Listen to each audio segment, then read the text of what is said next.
গুমের ঘটনায় নির্দেশদাতা হিসেবে সাবেক প্রধানমন্ত্রী শেখ হাসিনার সম্পৃক্ততা পেয়েছে গুম সংক্রান্ত তদন্ত কমিশন। রাষ্ট্রীয় অতিথি ভবন যমুনায় প্রধান উপদেষ্টা ডক্টর মোহাম্মদ ইউনূসের কাছে অন্তর্বর্তী প্রতিবেদন জমা দিয়েছে কমিশন। একই সাথে র্যাব বিলুপ্তির সুপারিশ করা হয়েছে। রিপোর্ট করছেন Monir Hossain Tapu. Unfolding the truth শিরোনামে অন্তর্বর্তী প্রতিবেদন জমা দিয়েছে গুম সংক্রান্ত তদন্ত কমিশন।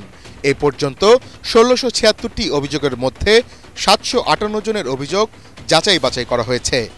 গুমের ঘটনায় নির্দেশদাতা হিসেবে সাবেক প্রধানমন্ত্রী শেখ হাসিনার সম্পৃক্ততা পেয়েছে কমিশন। এছাড়াও হাসিনা প্রশাসনের বেশ কয়েকজন ঊর্ধ্বতন কর্মকর্তারও সম্পৃক্ততা পাওয়া গেছে।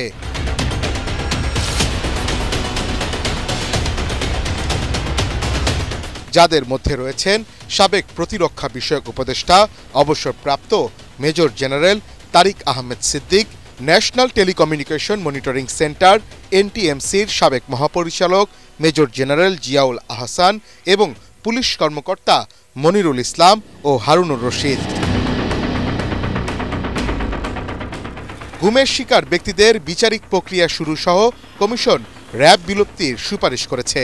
কমিশন প্রধান মইনুল ইসলাম চৌধুরী জানান, গুমের সাথে জড়িত কর্মকর্তারা কাজটি এমনভাবে করেছে যাতে এগুলো শনাক্ত করা কঠিন হয়ে যায়।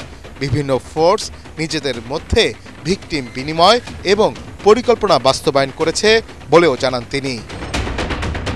প্রধান উপদেষ্টাকে আয়নাঘরগুলো পরিদর্শনের অনুরোধ জানিয়েছে কমিশন। তাদের অনুরোধে সাড়া দিয়ে প্রধান উপদেষ্টা জানান, স্বল্প সময়ের মধ্যেই সেগুলো দেখতে যাবেন তিনি। ৩ মাস পর মার্চে আরও একটি অন্তর্বর্তী রিপোর্ট দিবে গুম সংক্রান্ত তদন্ত কমিশন। চূড়ান্ত প্রতিবেদন দিতে কমপক্ষে আরও ১ বছর সময় প্রয়োজন বলে জানান কমিশন প্রধান। মনির হোসেন তপু, এটিএন বাংলা, ঢাকা।